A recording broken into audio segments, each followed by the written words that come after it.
Conservative attack on government regulation reaches the Supreme Court. Washington, AP. The Supreme Court is hearing arguments in a challenge to the Securities and Exchange Commission's ability to fight fraud, part of a broad attack on regulatory agencies led by conservative and business interests. The case before the justices Wednesday involves the Biden administration's appeal of a lower court ruling that threw out stiff financial penalties imposed on hedge fund manager George R. Jarkesy by the SEC. The High Court's decision could have far-reaching effects on the SEC and other regulatory agencies, and it's just one of several cases this term that could constrict federal regulators. The court's conservative majority has already reined them in, including in last May's decision sharply limiting its ability to police water pollution in wetlands. Last year, a divided panel of the New Orleans-based Fifth U.S. Circuit Court of Appeals ruled in favor of Jarkesy and his Patriot 28 investment advisor group on three separate issues. It found that the sex case against him, resulting in a $300,000 civil fine and the repayment of $680,000 in allegedly ill-gotten gains, should have been heard in a federal court instead of before one of the sex administrative law judges.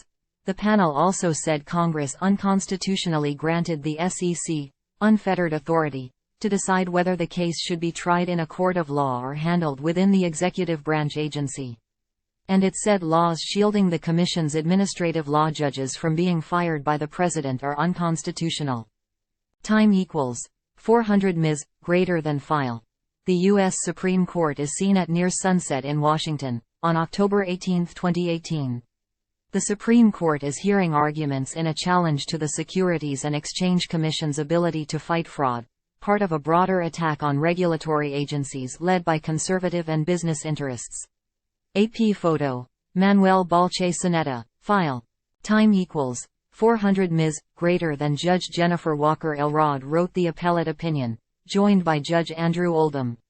Elrod was appointed by former President George W. Bush, and Oldham by former President Donald Trump. Judge Eugene Davis, a nominee of former President Ronald Reagan, dissented. Time equals 400 ms. greater than Jarkesy's lawyers noted that the SEC wins almost all the cases it brings in front of the administrative law judges, but only about 60% of cases tried in federal court. The SEC was awarded more than $4 billion in civil penalties in the 2022 government spending year, the Justice Department wrote in court papers.